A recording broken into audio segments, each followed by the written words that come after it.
السلام علیکم ورحمۃ اللہ وبرکاتہ۔ تو دوستو کیسے ہیں آپ لوگ؟ امید کرتا ہوں کہ خیر و عافیت سے ہوں گے۔ دوستو میں آج آپ لوگوں کو NIOS بورڈ کے کلاس 10th کے چیپٹر نمبر 1 پڑھانے جا رہا ہوں۔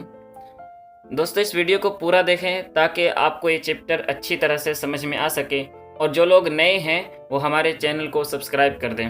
تو دوستو چلتے ہیں، شروع کرتے ہیں۔ یہ چیپٹر نمبر 1 ہے سر سید احمد خان۔ ہم پہلے اس کا تعارف پڑھتے ہیں۔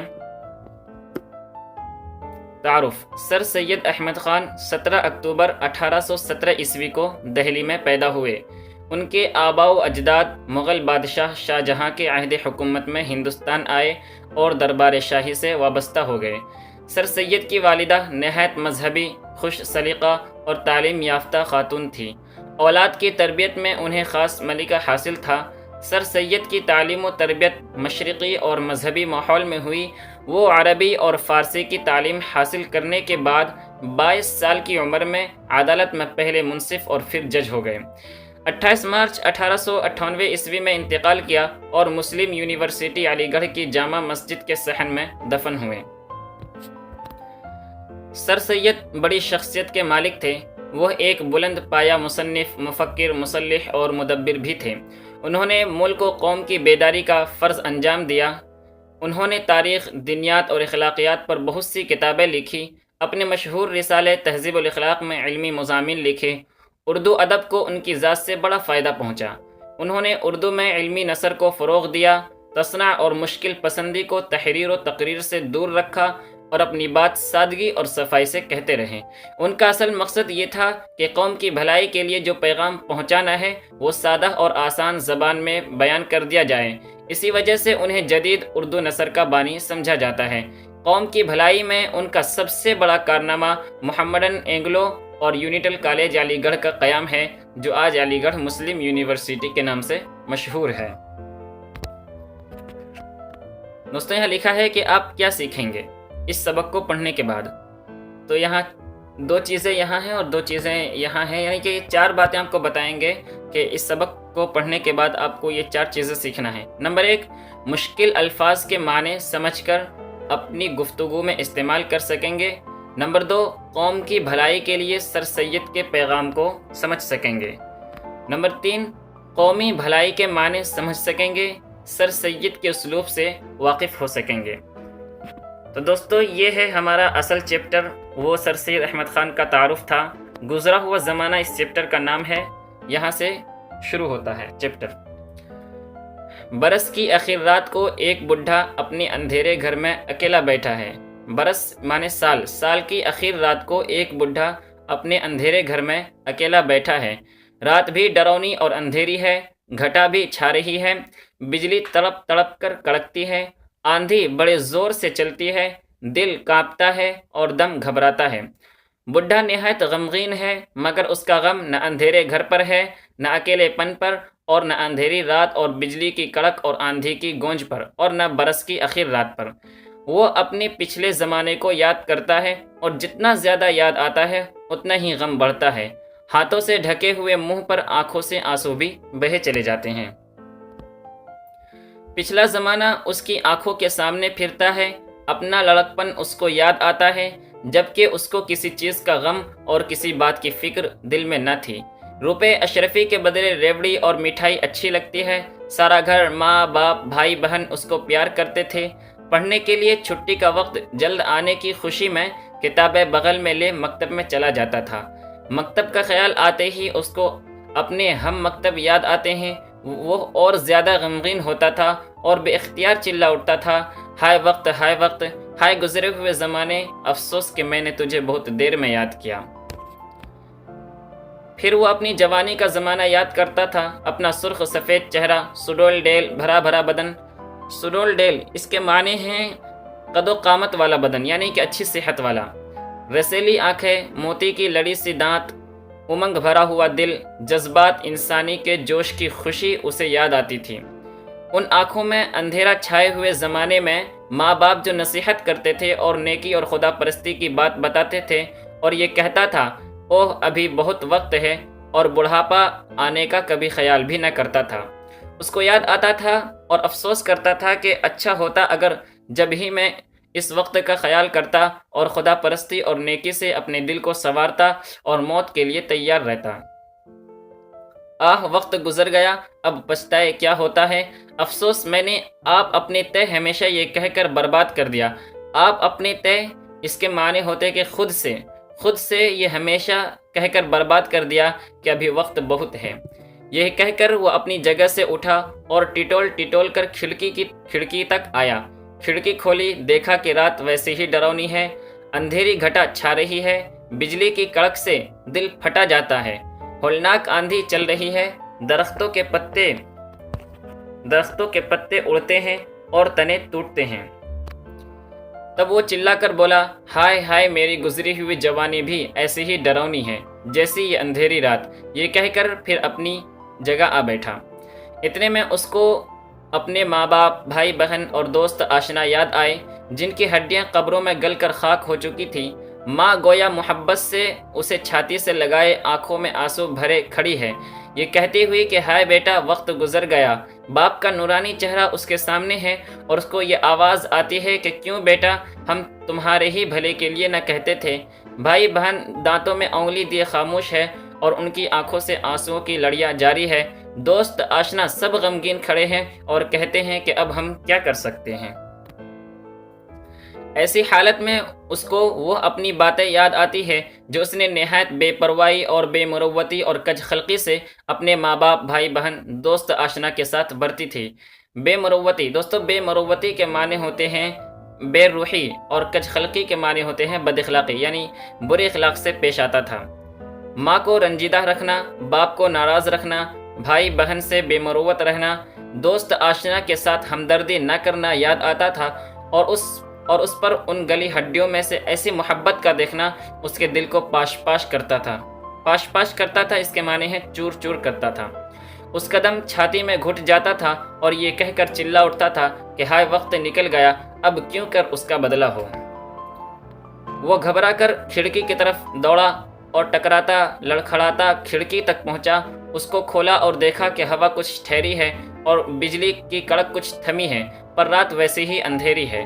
اس کی گھبراہٹ کچھ کم ہوئی اور پھر اپنی جگہ آ بیٹھا۔ اتنے میں اس کو اپنا ادھیڑ پن یاد آیا۔ ادھیڑ پن اس کو کہتے ہیں جو بڑھاپے اور جوانی کا درمیان ہوتا ہے، جس میں وہ بنسبت بدی کے نیکی کی طرف زیادہ مائل تھا، نیکی کی طرف زیادہ جھکا ہوا تھا۔ وہ اپنا روزہ رکھنا، نمازیں پڑھنی، حج کرنا، زکوٰۃ دینی، بھوکوں کو کھلانا، مسجدیں اور کنویں بنوانا یاد کر اپنے دل کو تسلی دیتا تھا۔ فقیروں اور درویشوں کو جن کی خدمت کی تھی، اپنے پیروں کو جن سے بیعت کی تھی، اپنی مدد کو پکارتا تھا، مگر دل کی بے قراری نہیں جاتی تھی۔ وہ دیکھتا تھا کہ اس کے ذاتی اعمال کا اس تک خاتمہ ہے۔ بھوکے پھر ویسے ہی بھوکے ہیں، مسجدیں یا تو ٹوٹ کر کھنڈر ہے یا پھر ویسے ہی جنگل ہے، کنویں اندھے پڑے ہیں، نہ پیر نہ فقیر کوئی اس کی آواز نہیں سنتا اور نہ مدد کرتا۔ اس کا دل پھر گھبراتا ہے اور سوچتا ہے کہ میں نے کیا جو تمام چیزوں سے دل لگا لیا۔ یہ پچھلی سمجھ پہلے ہی کیوں نہ سوجھی، اب کچھ بس نہیں چلتا، اور پھر یہ کہہ کر چلا اٹھا کہ ہائے وقت، میں نے تجھ کو کیوں کھو دیا۔ وہ گھبرا کر پھر کھڑکی کی طرف دوڑا۔ اس کے پٹ کھولے تو دیکھا کہ آسمان صاف ہے، آندھی تھم گئی ہے، گھٹا کھل گئی ہے، تارے نکل آئے ہیں، ان کی چمک سے اندھیرا بھی کچھ کم ہو گیا ہے۔ وہ دل بہلانے کے لیے تاروں بھری رات کو دیکھ رہا تھا کہ یکایک اس کو آسمان کے بیچ میں ایک روشنی دکھائی دی اور اس میں ایک خوبصورت دلہن نظر آئی۔ اس نے ٹکٹکی باندھ کر، ٹکٹکی مطلب بہت ہی غور سے اسے دیکھنا شروع کیا۔ جو وہ اسے دیکھتا تھا وہ قریب آتی جاتی تھی، یہاں تک کہ وہ اس کے بہت پاس آ گئی۔ وہ اس کے حسن و جمال کو دیکھ کر حیران ہو گیا اور نہایت پاک دل اور محبت کے لہجے سے اس سے پوچھا کہ تم کون ہو؟ وہ بولی کہ میں ہمیشہ زندہ رہنے والی نیکی ہوں۔ اس نے پوچھا کہ تمہاری تسخیر کا بھی کوئی عمل ہے؟ تسخیر کے معنی ہوتے ہیں جیتنا، قابو میں کرنا، پانا، یعنی تمہیں پانے کا بھی کوئی عمل ہے؟ وہ بولی ہاں ہے۔ دلہن بولی ہاں ہے، نہایت آسان پر بہت مشکل۔ جو کوئی خدا کے فرض ادا کر انسان کی بھلائی اور اس کی بہتری میں سعی کرے، سعی معنی کوشش کرنا، کوشش کرے، اس کی میں مسخر ہوتی ہوں۔ دنیا میں کوئی چیز ہمیشہ رہنے والی نہیں، انسان ہی ایسی چیز ہے جو آخر تک رہے گا۔ جو بھلائی کے انسان کی بہتری کے لیے کی جاتی ہے وہی نسل در نسل آخر تک چلتی آتی ہے۔ نماز، روزہ، حج، زکوٰۃ اسی تک ختم ہو جاتے ہیں۔ اس کی موت ان سب چیزوں کو ختم کر دیتی ہے۔ مادی چیزیں بھی چند روز میں فنا ہو جاتی ہے۔ مادی چیزیں دوستو دنیاوی چیزیں جیسے برتن، کپڑے وغیرہ، یہ سب چیز بھی انسان کے موت کے بعد کچھ ہی دن میں فنا ہو جاتی ہے، مگر انسان کی بھلائی آخر تک جاری رہتی ہے۔ میں تمام انسانوں کی روح ہوں، جو مجھ کو تسخیر کرنا چاہے، یعنی جو مجھ کو پانا چاہے، انسانوں کی بھلائی میں کوشش کرے، کم سے کم اپنی بھلائی میں تو دل و جان و مال سے سائی ہو۔ دوستو سائی کے معنی ہوتا ہے کوشش کرنے والا۔ یہ کہہ کر وہ دلہن غائب ہو گئی اور بڈھا پھر اپنی جگہ آ بیٹھا۔ اب پھر اس نے اپنا پچھلا زمانہ یاد کیا اور دیکھا کہ اس نے اپنی 55 برس کی عمر میں کوئی کام بھی انسان کی بھلائی اور کم سے کم اپنی قوم کی بھلائی کا نہیں کیا تھا۔ اس کے تمام کام ذاتی غرض پر مبنی تھے۔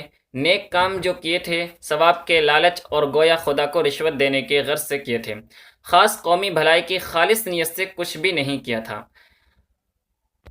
اپنا حال سوچ کر وہ اس دل فریب دلہن کے ملنے سے مایوس ہوا۔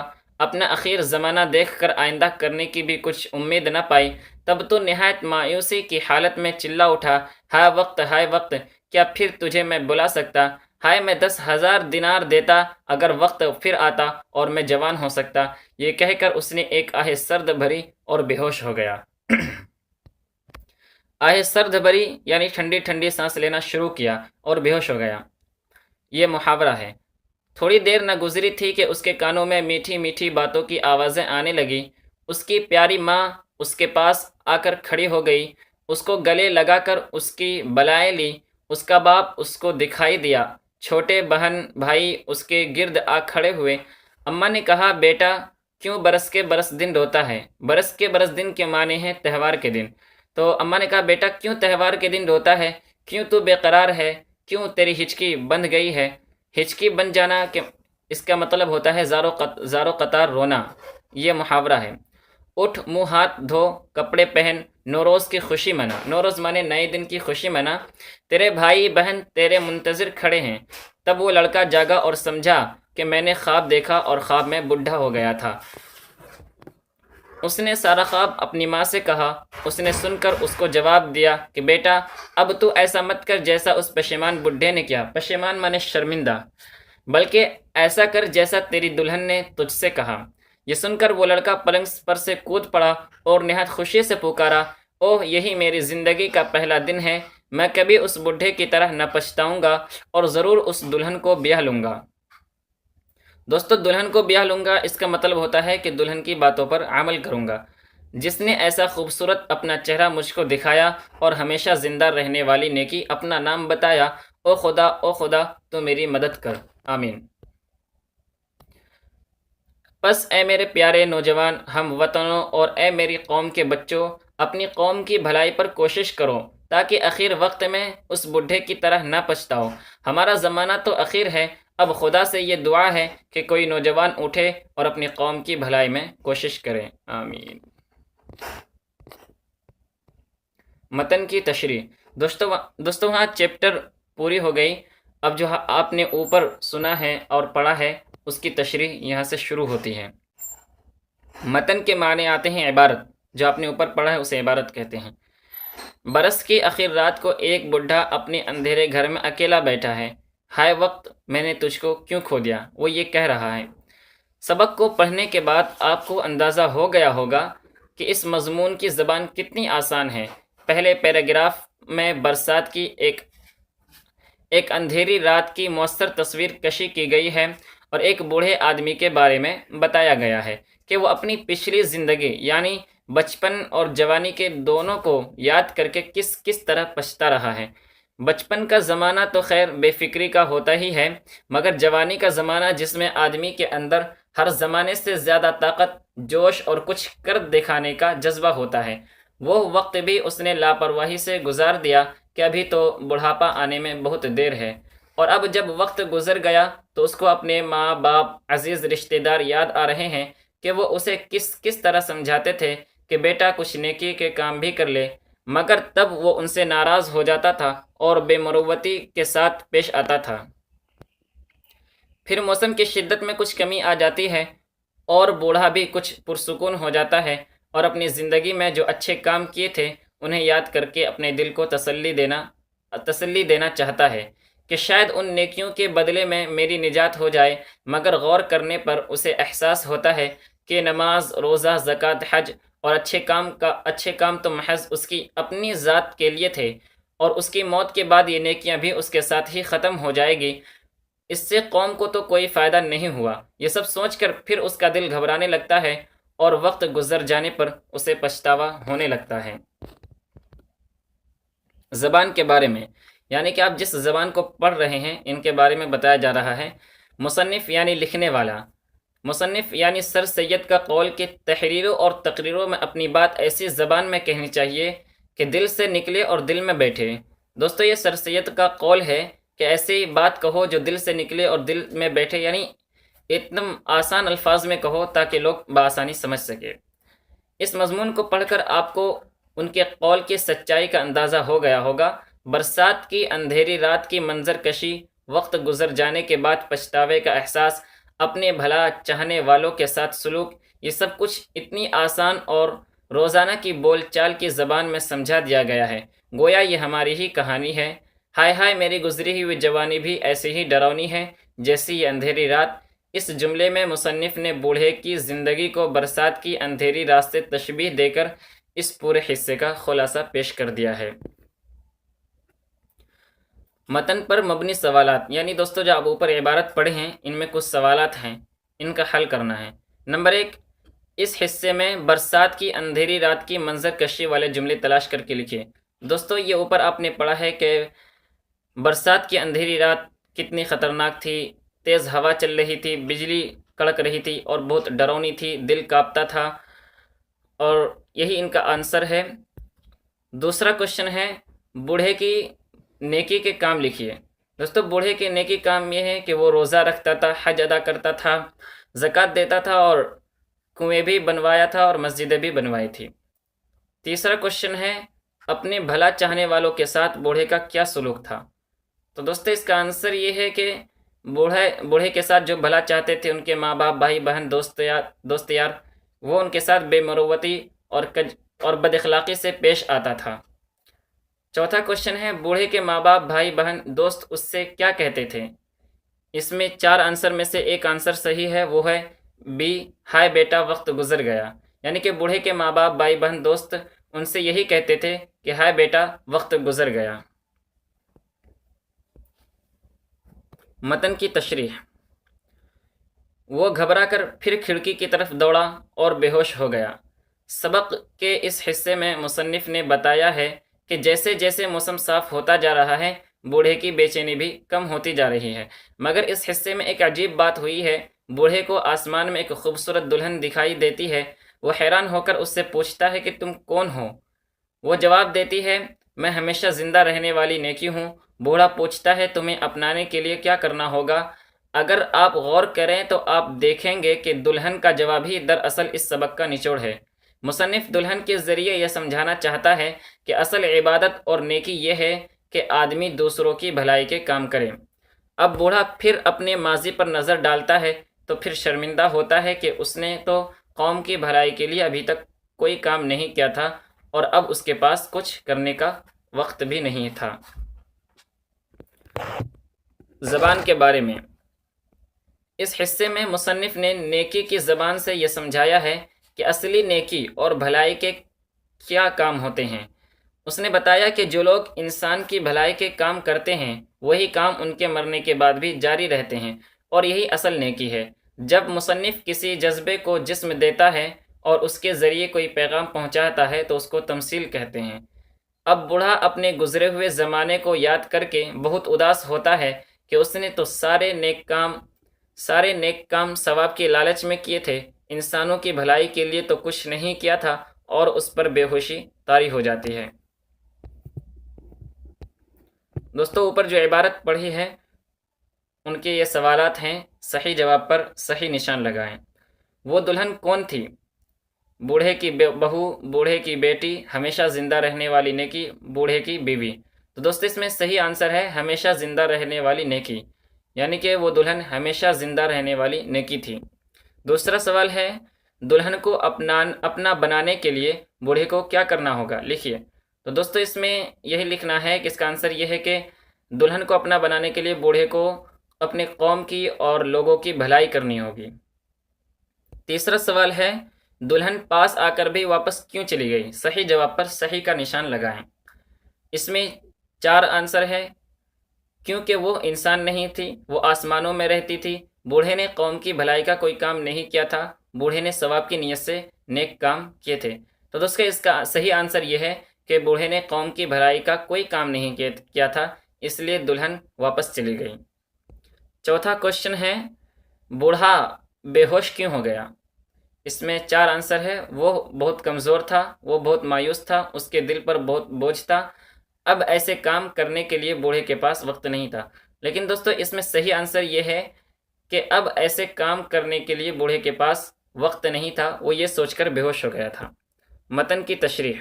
دوستو یہ تیسرے صفحے کے متن کی تشریح ہے۔ تھوڑی دیر نہ گزری تھی اس کی پیاری ماں اس کے پاس آ کر کھڑی ہو گئی۔ جب بوڑھے کو کچھ ہوش آیا تو وہ دیکھتا ہے کہ اس کے سارے عزیزوں نے اسے گھیر رکھا ہے اور تسلی اور دلاسا دے رہے ہیں۔ تب اس کی سمجھ میں آیا کہ وہ خواب دیکھ رہا تھا اور اس میں بوڑھا ہو گیا تھا۔ وہ تب خوش ہوا اور طے کیا آج سے میں ایک نئی زندگی شروع کروں گا۔ آخری پیراگراف میں سر سید نے اپنی قوم کو پیغام دیا ہے کہ ہمارا زمانہ تو اب ختم ہوا، اب تم نوجوانوں کی باری ہے کہ آگے بڑھو اور اپنی قوم کی خدمت اور بھلائی کے کام کرو۔ یہی سر سید کی تحریک بھی تھی۔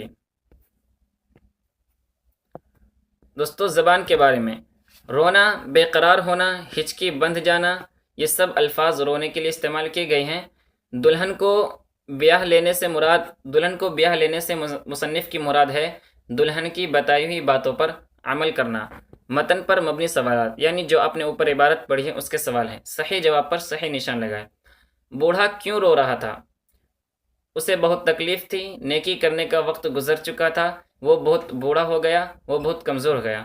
تو دوستو اس کا صحیح آنسر ہے کہ نیکی کرنے کا وقت گزر چکا تھا، اس لیے وہ بوڑھا رو رہا تھا۔ دوسرا سوال ہے لڑکے نے پلنگ سے کود کر خوشی کے عالم میں پکار کر کیا کہا؟ نیچے لکھیے۔ دوستو اس سوال کا جواب سب سے آخری پیج میں آپ کو ملے گا کہ لڑکے نے پلنگ سے کود کر خوشی کے عالم میں کیا کہا۔ انہوں نے 4 باتیں کہیں۔ نمبر 1، یہ میری زندگی کا پہلا دن ہے۔ نمبر 2، میں اس بوڑھے کی طرح نہیں پچھتاؤں گا۔ نمبر 3، میں انسانوں کی بہتری اور بھلائی کے کام کروں گا۔ نمبر 4، اے خدا میری مدد کر، آمین۔ یہ چاروں باتیں انہوں نے کہی اور یہی سوال نمبر 2 کا جواب ہے۔ یہ چاروں باتیں آپ کو یہاں لکھنی ہے۔ نمبر 3، سر سید نے قوم کے نوجوانوں کو کیا پیغام دیا؟ اپنے الفاظ میں لکھیے۔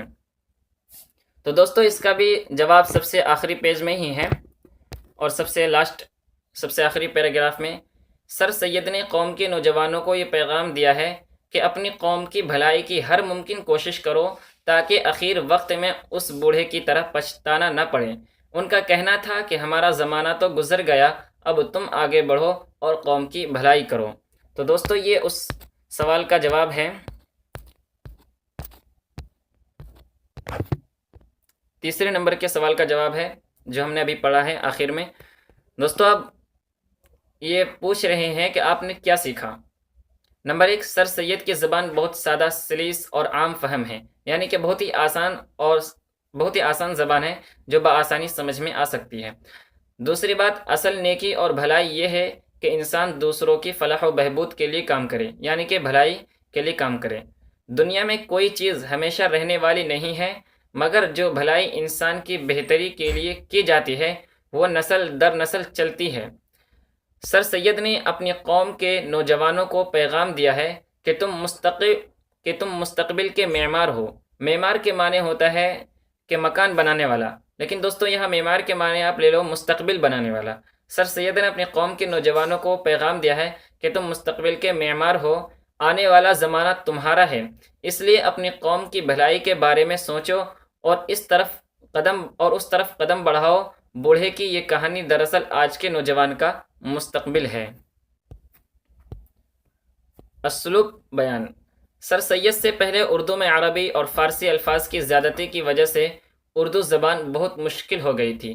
سر سید کے مضامین اور ان کے رسالے تہذیب الاخلاق کے ذریعے اردو میں ایک نئی علمی نثر کا رواج شروع ہوا جو عربی فارسی کے الفاظ اور مشکل پسندی سے پاک تھا۔ سر سید اپنی بات سادگی اور بے تکلفی سے کہتے تھے۔ ان کا مقصد تھا کہ قوم کی بھلائی کے لیے جو پیغام پہنچانا ہے وہ سادہ اور آسان زبان میں بیان کر دیا جائے۔ لمبی لمبی تحریروں کے بجائے مفید اور کم الفاظ میں کام کی بات کہہ دی جائے۔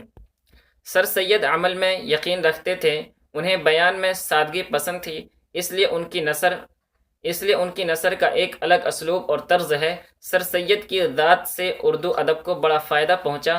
انہوں نے اردو میں علمی نثر کو فروغ دیا، اسی وجہ سے انہیں جدید اردو نثر کا بانی بھی سمجھا جاتا ہے۔ دوستو، اختتامی سوالات یعنی کہ آخری سوالات ہیں، ان کے جوابات دینے ہیں۔ درج ذیل سوالوں کے جواب اپنی کاپی میں لکھیں۔ نمبر 1، برس کی آخری رات کے منظر کو اپنے الفاظ میں لکھیے۔ تو دوستو اس کا جواب یہاں ہے، متن پر مبنی سوالات کے جوابات یہاں۔ نمبر 1، برسات کی یہ رات بہت اندھیری اور ڈراؤنی ہے، کالی گھٹا چھائی ہوئی ہے، بجلی تڑپ تڑپ کر کڑکتی ہے، آندھی زور سے چلتی ہے۔ یہ پہلے سوال کا جواب ہے۔ دوسرا سوال ہے، اصل نیکی اور بھلائی کیا ہے؟ تو دوستو اس کا جواب ہے نمبر 2، روزے رکھنا، نماز پڑھنا، حج کرنا، زکوٰۃ دینا، مسجدیں اور کنویں بنوانا، بھوکوں کو کھانا کھلانا، یہ اصل نیکی اور بھلائی ہے۔ تیسرا سوال ہے، بوڑھا کن کاموں کو نیکی اور بھلائی کے کام سمجھتا ہے؟ تو تیسرے نمبر کا جواب ہے، وہ ان کے ساتھ بے مروتی اور کج خلقی سے پیش آتا تھا، بھائی بہنوں کے ساتھ بے مروتی کرتا تھا، لوگوں کے ساتھ ہمدردی نہیں کرتا تھا، ماں کو دکھی رکھتا تھا، باپ کو ناراض رکھتا تھا۔ یعنی وہ جو بوڑھا آدمی تھا وہ اسی کو وہ نمبر 3 میں لکھا ہے، نمبر 4 میں نمبر 3 میں بوڑھا کن کاموں کو نیکی اور بھلائی کے کام سمجھتا تھا؟ وہ انہی کاموں کو نیکی اور بھلائی کے کام سمجھتا تھا کہ ماں کو دکھی رکھنا اور باپ کو ناراض رکھنا اور دوست یار سے بے رخی سے پیش آنا۔ سوال نمبر 4 ہے، بوڑھے کی بے چینی اور بے قراری کو کس طرح قرار آیا؟ دوستو بوڑھے کو قرار جب آیا جب اس کو ماں باپ نے جگایا، اور جب اس نے آنکھ کھولا تو دیکھا کہ وہ سپنا دیکھ رہا تھا، ایک خواب دیکھ رہا تھا، تب اسے جاگ کر قرار آیا۔ اور آپ 5واں سوال ہے، قوم کے نوجوانوں کو سر سید نے کیا پیغام دیا؟